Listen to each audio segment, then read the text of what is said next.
ఎప్పుడైనా నేను చెప్పేది నేను నమ్మేది ఒకటే, మనం ఎన్నుకున్న ప్రభుత్వాన్ని చూసి మనం భయపడాల్సిన అవసరం లేదు. మనం సంతోషంగా పోయి చెప్పుకునేటట్టు ఉండాలి మన నాయకుడి దగ్గరికి. గత ప్రభుత్వం ఓట్లేసి గెలిపించిన ప్రజల్నే భయపెట్టి పోలీసులు కేసులు పెట్టి ఫోన్ ట్యాపింగులు చేసి ఎవరు ఏం మాట్లాడుకుంటారో ఎవరింట్లో భార్య భర్తలు మాట్లాడుకున్నా వినాలన్న దుర్మార్గమైన ఆలోచన గత ప్రభుత్వం చేసింది. ఆయన మాట్లాడుతుండే కేటీఆర్ కొద్దిమంది విందామని. ఏం పనే మంది సంసారాలలో ఏలు పెట్టి చూసే పని మీకు? ఎవడన్నా సిగ్గునోడు అట్లా మాట్లాడతాడా? ఇంకే విన్నాం కొంతమంది ఫోన్లు, ఇంకే ఏమవుతుందంట? ఎవడన్నా గిట్లా భర్తరించి ఎవడన్నా మాట్లాడతాడా? ఇంకేమవుతుంది? గదే అవుతుంది. చెర్లపల్లిలో చిప్పకూడి తినాల్సి వస్తుంది. ఇప్పుడు వాళ్ళు చెప్పినట్టు విన్న అధికారులు ఈరోజు ఊచలు లెక్క పెడుతున్నారు. ఆయన అంతకంటే ముందే చెప్పినాం, వద్దురా నాయన, వాళ్ళు దుర్మార్గులు, దోపిడీదారులు, దొంగలు, వాళ్ళ మాటలు విన్నారంటే మీరు జైలుకు పోతారు, మిమ్మల్ని తర్వాత తిరిగి కూడా చూడరని.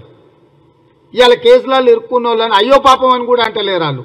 చేసినాం ఇట్లనే చేస్తాం. ఎవడు మాట్లాడతాడు? ఊర్లలో ఆవారగాడు మాట్లాడతాడు, తాగుపోతాడు మాట్లాడతాడు. గట్లనే చేస్తాం, మేము బజార్లో బట్టలు ఇప్పుకొని తిరుగుతాం. అయితే ఏందని ఊర్లలో అన్నారు?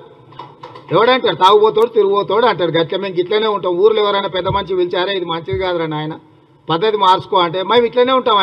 ఏం నువ్వేంది నాకు చెప్పేది? సేమ్ కేటీఆర్ కూడా బర్తెగించిన అచ్చో సాంబోతులాగా మాట్లాడుతుండు. దాని ఫలితం దానికి ఉంటుంది. కాకపోతే దాని ఒక క్రమ పద్ధతిలో విచారణ చేసి చట్టపరంగా చర్యలు తీసుకోవాలి కాబట్టి విచారణ జరుగుతుంది. అంతకుముందు ఎవరైనా ఫోన్లలో మాట్లాడుకోవాలన్నా భయపడేది, ఎవరినైనా కలిపితే ఎవడేం రికార్డ్ చేస్తుండ అనే భయం ఉండే. ఇవాళ ఎవరైనా స్వేచ్ఛగా వాళ్ళ జీవితాలలో వాళ్ళు స్వేచ్ఛగా మాట్లాడుకునే పరిస్థితి రాష్ట్రంలో స్వేచ్ఛ తీసుకొచ్చినాము.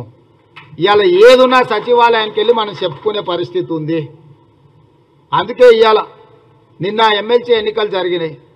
ఓటు విలువ నాకు తెలుసు కాబట్టి ఢిల్లీ నుంచి వచ్చి సుప్రీంకోర్టు చీఫ్ జస్టిస్ను కలిసి అక్కడి నుంచి సరాసరి కొడంగల్ పోయి కొడంగల్లో ఓటేసి మళ్ళీ అక్కడ మా వాళ్ళు అందరినీ కలిసి ఓ రోజంతా కూర్చొని వాళ్ళతో మాట్లాడి మంచి చెడ్డ యోగక్షేమాలు కనుక్కొని వచ్చిన.